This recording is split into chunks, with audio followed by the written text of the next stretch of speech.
केंद्रीय वित्त मंत्री निर्मला सीतारमण ने आज लोकसभा में वित्त वर्ष 2022-23 का बजट पेश किया।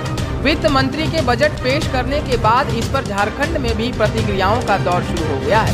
एक ओर जहां राज्य की मुख्य विपक्षी पार्टी बीजेपी इसे संभावनाओं के द्वार खोलने वाली बता रही है, वहीं दूसरी ओर सत्ताधारी दल इसे निराशाजनक और आम आदमी को हाशिए पर धकेलने वाला बजट बता रहे हैं। राज्य के पूर्व सीएम और बीजेपी विधायक दल के नेता बाबूलाल मरांडी ने कहा कि ये बजट संभावनाओं के द्वार खोलने वाला होगा।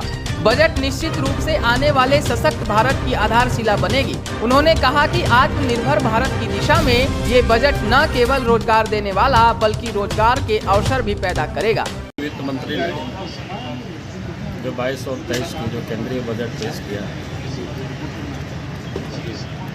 वो भारत को आत्मनिर्भर और रोजगार सृजन करने वाला बजट, इसको हम कह सकते हैं भारत को आत्मनिर्भर बनाने वाला और रोजगार सृजन करने वाला, ताकि देश में जो नौजवान हैं उनके लिए रोजगार के अवसर सृजित हो सके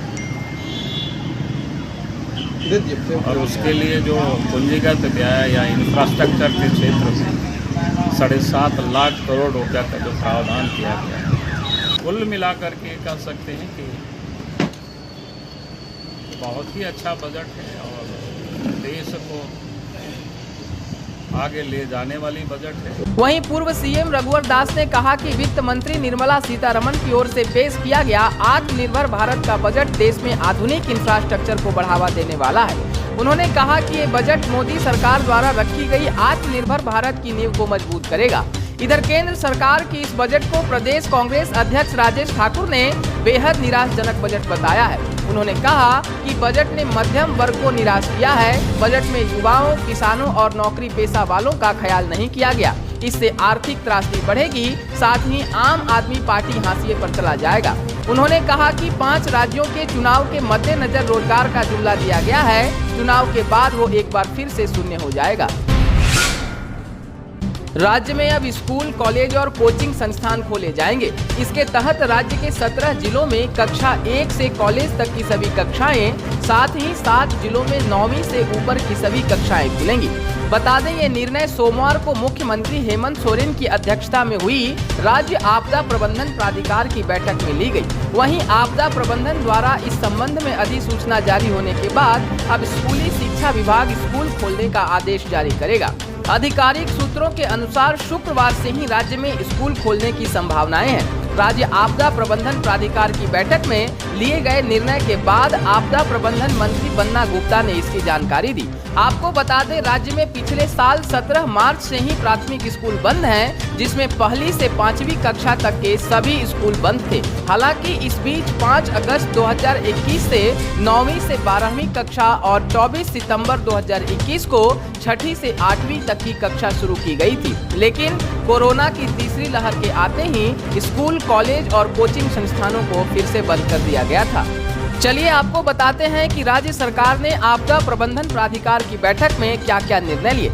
आपदा प्रबंधन प्राधिकार के फैसलों के तहत अब सरकारी और निजी कार्यालयों में 50% की जगह 100% की उपस्थिति होगी।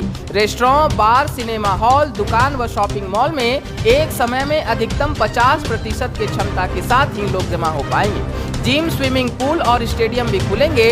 बिना दर्शक के सभी तरह के खेल कूद की गतिविधियां और प्रतियोगिताओं की अनुमति रहेगी। रेस्टोरेंट, बार, दवा की दुकानें और पेट्रोल पंप को छोड़कर अन्य सभी दुकानें पहले की तरह रात 8 बजे तक खुलेंगी। वहीं सरकार ने राज्य के सभी पार्क और पर्यटन स्थलों को अभी बंद रखने का निर्देश दिया है। साथ ही मेला और प्रदर्शनी पर भी रोक लगा रखी है। खुले में 200 से अधिक लोगों की जुटान पर प्रतिबंध लगाया। वहीं शादी समारोह में भी अब 100 की जगह 200 लोग शामिल हो पाएंगे। बैठक में सरकार ने केंद्र व राज्य सरकार द्वारा आयोजित होने वाले सभी तरह की परीक्षाओं की ऑफलाइन अनुमति दी। इसी तरह खुलने वाले सभी तरह की कक्षाओं की भी ऑफलाइन परीक्षा होने की अनुमति दी। सीसीएल की परियोजनाओं से विस्थापित हुए लोगों के लिए सीसीएल के बोर्ड ऑफ डायरेक्टर ने बड़ा फैसला लिया है। इसके तहत सीसीएल विस्थापित हुए उन लोगों को 1 करोड़ तक का कॉन्ट्रैक्ट देगा जो सीसीएल के परियोजनाओं से विस्थापित हुए हैं और उन्हें सीसीएल नियोजित नहीं कर पाया है।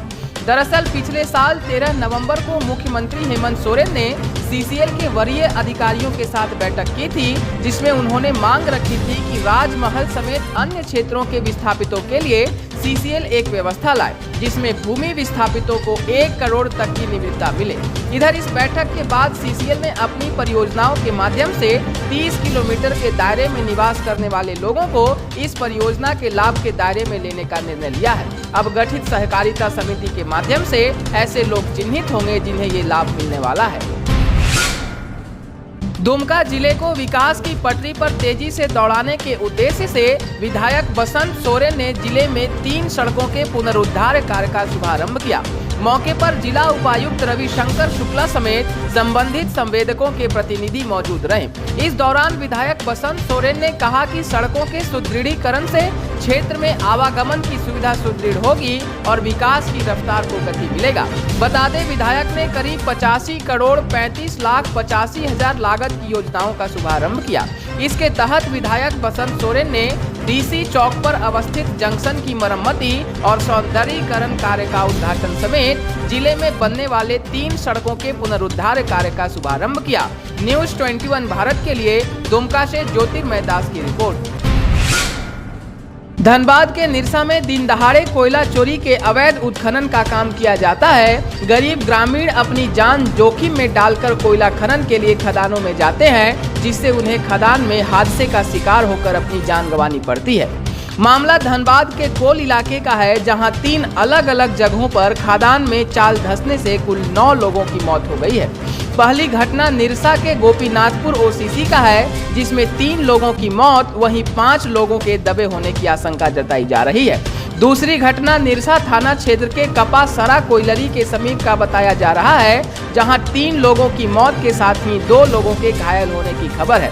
वहीं तीसरी घटना पांचेत ओपी क्षेत्र के बसंती माला कोयलरी के सीपैच के पास का है, जहां 3 लोगों की मौत हो गई है। हालांकि पुलिस ऐसे किसी भी घटना के होने से इनकार कर रही है। इधर घटना के बाद पूरे निरसा में हड़कंप मच गया है। दुमका के डंगालपाड़ा शिव मंदिर रोड के किनारे ग्रामीण विकास विशेष प्रमंडल विभाग के लिपिक दीप कुमार श्रीवास्तव का शव मिला है। जानकारी के बाद ग्रामीण विकास विशेष प्रमंडल के कार्यपालक अभियंता उदय सिंह मौके पर पहुंचे। इस दौरान उन्होंने बताया कि 2 साल पहले दीप का योगदान दुमका में हुआ था। वे मूल रूप से रांची के रहने वाले हैं। विदाई के समय 8 बजे हमसे भेंट है। श्री गजेंद्र कुमार इंजीनियर कहाँ बड़ा नियुक्ति हुई थी, उसी में विदाई थी साढ़े 5। कहाँ हुआ था सर विदाई? विदाई मेरे कार्यालय में हुआ था, वहीं मौजूद थे? वहाँ मौजूद थे साढ़े 5। वहीं इलाके में युवक का शव मिलने पर स्थानीय लोगों ने इसकी जानकारी नगर थाना को दी, जिसके बाद मौके पर पहुंची नगर थाना पुलिस ने शव को अपने कब्जे में ले लिया। मामले में पुलिस युवक की हत्या की आशंका जता रही है। फिलहाल पुलिस मामले की जांच में जुट गई है। न्यूज़ 21 भारत के लिए दुमका से ज्योतिर्मय दास की रिपोर्ट। Bite police. इस सुबह में सूचना मिली है कि स्पेशल डिवीजन में काम कर कर्मी दीप श्रीवास्तव, इसका डेड बॉडी यहाँ सड़क के किनारे पड़ा है, जांच कर रहे हैं।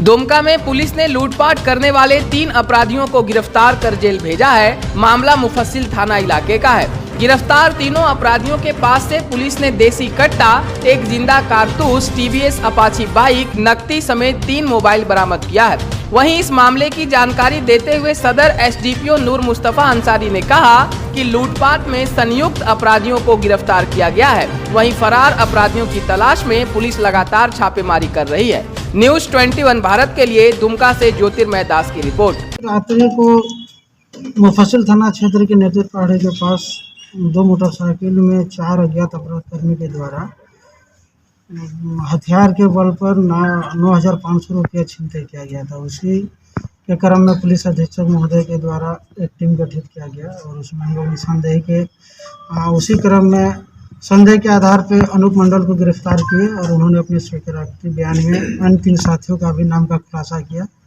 और उन्हीं के निशानदेही पे अन्य 2 उनके साथी, उनमें से एक विपिन यादव और दूसरे राहुल शर्मा को भी गिरफ्तार किया गया। अनूप मंडल के यहाँ से देसी कट्टा और जिंदा गोली बरामद किया गया है और कुछ पैसे की बरामदगी अन्य लोगों के साथ पास किया गया है। सर अशोक मंडल और ये विपिन यादव जेल जा चुके हैं, राहुल शर्मा के पगला केस। अजीत कुमार फरार चल रहे हैं, हम लोग छापेमारी कर रहे हैं लगातार, उम्मीद है कि जल्द गिरफ्तार किया जाएगा। राज्य में एक बार फिर मौसम में बदलाव देखा जाएगा, जिसका असर राज्य भर में देखने को मिलेगा। मौसम केंद्र के प्रभारी वैज्ञानिक अभिषेक आनंद ने बताया कि 2 फरवरी से एक पश्चिमी विक्षोभ बन रहा है, जिसका असर 3 फरवरी से देखने को मिलेगा। 3 फरवरी की देर रात को राज्य के उत्तर पूर्वी तथा सटे हुए मध्य भाग में गर्जन के साथ बारिश हो सकती है। 3 से 4 फरवरी तक राज्य के लगभग सभी जिलों में हल्के से मध्यम दर्जे की बारिश हो सकती है। वहीं 5 फरवरी को कहीं कहीं हल्की बारिश होगी, जिसके बाद विक्षोभ पूरब की ओर चला जाएगा, फिर मौसम साफ हो सकता है। वहीं न्यूनतम तापमान में 3 से 5 डिग्री सेल्सियस की वृद्धि हो सकती है। खबरों की नई अपडेट पाने के लिए आप देखते रहे न्यूज़ 21 भारत। अगर आपके पास भी कोई खबर हो जो आप हम तक पहुंचाना चाहते हैं तो 7295081412 नंबर पर भेज सकते हैं। नमस्कार।